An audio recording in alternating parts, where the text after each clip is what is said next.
حشر میں سید وہ تم سے بھی کہیں گے دیکھنا۔ سوال ان کا یہ ہے کہ جس کو قرآن پاک پڑھنا نہیں آتا ہو تو وہ قرآن پاک کیسے پڑھے؟ سنا ہے کہ غلط الفاظوں اور غلط مخارج کے ساتھ قرآن پاک پڑھنے سے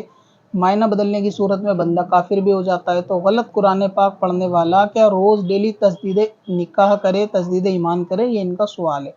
پہلی بات تو یہ ہے کہ اگر کسی کو قرآن پاک صحیح پڑھنا نہیں آتا تو صحیح سیکھنے تک وہ قرآن پاک نہ ہی پڑھے تو بہتر ہے۔ یہ قرآن پاک روز ڈیلی کا پڑھنا فرض نہیں ہے، بلکہ یہ اس معنی میں سمجھیں کہ آپ اگر سیکھنا ہی نہیں چاہتے تو پھر آپ اس کو نہ پڑھیں، اور اگر آپ کے پاس پڑھنے کا شوق اور لگن ہے تو پہلے قرآن پاک کو پڑھنا سیکھیں، اور جتنے عرصے تک آپ سیکھیں گے اتنے عرصے تک سیکھنے پر ہی دھیان دیں، پڑھنے پہ دھیان نہ دیں۔ یہ جو لوگوں کے اندر قرآن پاک پڑھنے کا ایک ٹرینڈ سا چلا ہوا ہے، کمپٹیشن کے طور پر رمضان کے اندر بھی کہ اس نے ایک کرا تو مجھے 2 پورے کرنے، یہ ٹرینڈ اور کمپٹیشن کے طور پر نہیں پڑھنا چاہیے، بلکہ اس کو سمجھ کے اور اس کو صحیح سے صحیح الفاظوں کے ساتھ پڑھنا چاہیے۔ اگرچہ آپ دن میں آدھا پارا یا آدھا ورق ہی پڑھیں، اور اگر آپ اتنا بھی نہیں پڑھ سکتے ہیں تو غلط پڑھنے سے بہتر ہے کہ پھر نہ پڑھیں جب تک آپ سیکھ نہ جائیں۔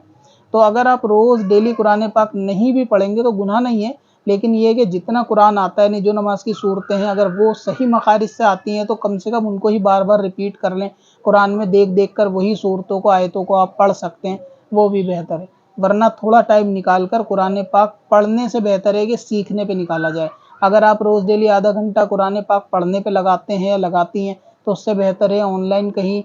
کوچنگ لے کر، ٹریننگ لے کر، یا آس پاس کوئی جاننے والی یا جاننے والا ایسا ہو کہ جو صحیح قرآن جانتا ہو، اس سے آپ تھوڑا ٹائم لے کر پہلے پڑھنا سیکھ لیں۔ اچھے سے پڑھنا سیکھیں گے پھر آپ ایک پیج بھی پڑھیں گے تو آپ کو فائدہ دے گا، اور اگر آپ کو صحیح پڑھنا نہیں آتا تو آپ ایک رات میں بھی قرآن پورا کریں گے، آپ کو کوئی فائدہ نہیں دے گا، کوئی ثواب اس میں نہیں ہوگا اگر معنی زیادہ تبدیل ہوتے ہیں۔ جو جس کا قرآن بہت زیادہ غلط ہے اس کو پڑھنا غلط سلط الٹا سیدھا کہ جبرن پڑھے جا رہا ہے، یہ جائز نہیں ہے۔ باقی رہا کفر کا حکم تو وہ تو ڈیپینڈ کرتا ہے کہ بندے نے کیا کیسا پڑھا، سب کے معاملات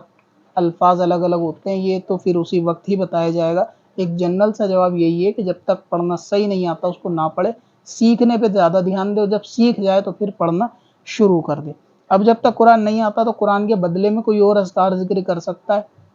اللہ تبارک و تعالیٰ کا نام پڑھ سکتا ہے، بسم اللہ شریف کی تسبیح پڑھ سکتا ہے۔ اگر اس کی پریکٹس ہے کہ اسے روز آدھا گھنٹہ 20 منٹ پڑھنا ہے تو بسم اللہ، استغفر اللہ یا کلمہ شریف کا ورد کرے، لیکن یہ کہ کچھ نہ کچھ عمل اور ورد کرتا رہے، اس سے انشاءاللہ اسے ثواب ضرور ملے گا، کیونکہ اگر اس کے مخارج صحیح ہیں تو اس میں اس کے اعمال میں نیکیوں میں اضافہ ہوگا۔ لیکن اگر قرآن پاک پڑھتا ہے ثواب کی نیت سے اور آتا نہیں ہے، سیکھنا بھی نہیں چاہتا، الکس کرنا چاہتا ہے، تو اس میں پھر ثواب بھی نہیں ہوگا۔ اب آپ ہمیں انسٹاگرام پہ بھی فالو کر سکتے ہیں، انسٹاگرام آئی ڈی ہے سکندر وارسی، یہاں اپنے سوال آڈیو میں بھی بھیج سکتے ہیں۔ چل تجھے بھی بخشوا دوں، تیری باری آ گئی